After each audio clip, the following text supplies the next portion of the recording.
what I like to talk about, these 7 things. It's called S. Okay, let me start up talking about what are the 7 S's. So what I'm going to do today is I'm going to run through this list, quickly give some quick example, then I'm going to talk specific examples collected over the years on my own, with my own study, including one about me. That's a new one that Jim hasn't heard about it. Okay, it's some data I collected because I'm on sabbatical. So the first thing is selection in hypothesis. Now, again, everything I listed here, I call it 7S. It's not really thing in the sense of, that's what we do, right? Whenever you want to do some study, you're going to select some hypothesis to test, right?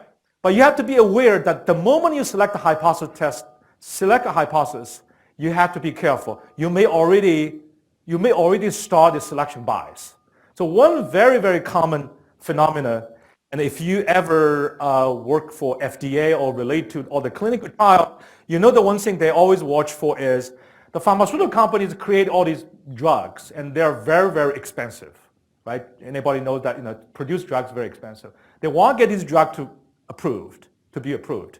And whenever they compare, the way they do the clinical trial is they say, okay, you randomly assign these 2 groups, and you probably should start thinking why we should do the random assignment, right? You want to eliminate the confounding factors. And then what you do is then you say, okay, I look at these 2 groups and see which group, have more people cured or at least survive long, right? So that's all right. What happens in reality is often when you do these big studies, you will find these 2 groups, well, you don't see anything significantly different. There's a thing called a statistical significance. There's a lot of controversy about that as well because there's a p-value. We can talk a little bit about that. I think Rick can talk more about that next time. And then what people would do is say, well, I didn't find anything for the whole group, but if I look at a subgroup, if I look at male, well, I then suddenly see, there's something more significant. Okay? Now, and sometimes you don't find that significant and say, well, I look at specific age group, male, right? And if you keep looking for the subgroup, as I already said at the very beginning, if you keep torture the data, somewhere the data say, hey, I have a difference here, right? And often people will then jump on it. Now, there's nothing wrong with that. It's entirely possible the medication only works for subgroup, okay? The problem is, as you're searching for the subgroup, you keep changing your denominator. All the things look very significant. If this was the first time you found it, you know how many you search for things? Then the probability of finding those things was much, much higher. Very simple example. Any of you, the probability you're winning lottery is practically 0. Don't buy lottery. Okay?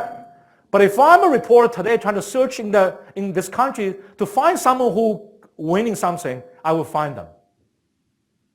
Then if I took these people, didn't tell people I found them through that way, then ask, what's the chance this person gets the lottery? And say, wow, what a lucky guy or lucky girl, right? But from my perspective, because I search for it. And that's one of the biggest problems that you create is irreproducible research. Because the problem is that whenever you have this data, right, the data is, when you try these people, the reason we have these clinical trials is because we don't fully understand it scientifically. If we fully understand how the drugs works on each person, how they react, we don't need a clinical trial, right? You don't do clinical trial on some poison because you're going to kill people, right? But even you understand all the physiology, everything, the medications are complicated. People's reaction, what else they eat, how they, it's complicated. So we rely on that kind of empirical evidence. But the problem with empirical evidence is they comes with 2 parts. They are all variations. The only reason you can get the information from these data is because these data looks different. Everybody reacts exactly the same way, there's nothing to study. Okay? But when things looks different, part of the variation are real because the medication made a difference. Part of variation are random noise. Everyone has, today I just happened drinking too much alcohol, I got some reaction.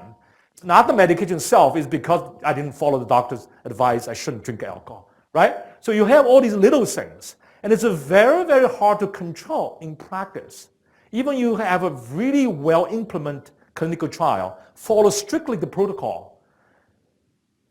People don't necessarily follow the protocol that strictly when they're dealing with their own life and death situations. If you're having some terminal diseases, no matter what doctor tells you, you can only take this, don't take something else. I don't think you will listen that carefully because, if somebody say, hey, try this, you would do that, right? So you will have all sorts of things happen, okay? And those things make it very hard to, the technically called confounding factor, trying to eliminate them. But the problem is because there's always a randomized situation, these random noises, that it's entirely possible that for this study, you will find this male group, this age 50, say, this drug works. But if that's not the real reason, when you repeat a study, it will be another group looks significant. And that is where the biggest problem is. That's why you need the replications. Okay? Now, on the other hand, nothing wrong say, then you say, are you saying we shouldn't look for these subgroups? No, I'm not saying that because sometimes discoveries made it like that. But you never just jump on a conclusion based on that particular study.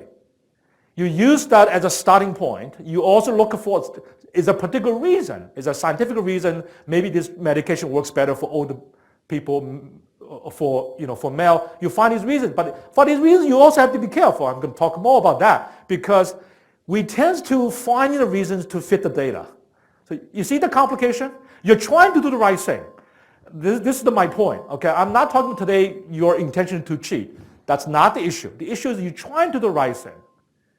But because all those things, these things that if you're not careful, you're constantly changing your denominator. I want to keep that in mind. Because in the end, how you report your finding, you say something is very significant. These are all probability calculations. It's all about how many cases out of how many cases. If you keep changing the denominator, becomes smaller, or become larger and larger, you'll be getting different pictures. Okay? So selection hypothesis,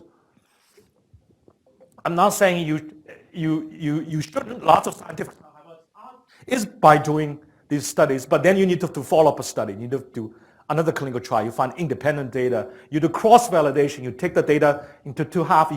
You find something on one half of the data, try and test it on the other half. If you can't even replicate it with the other half, you have a problem. Okay? So that's all sorts of, the technology itself, there are lots of statistical techniques, but that's not what I'm emphasizing here today, because these technologies you can all learn. I'm sure you can all learn, otherwise you won't be here. You can all learn. The hard part is to guard against yourself to those things. And watch out when other people do those things.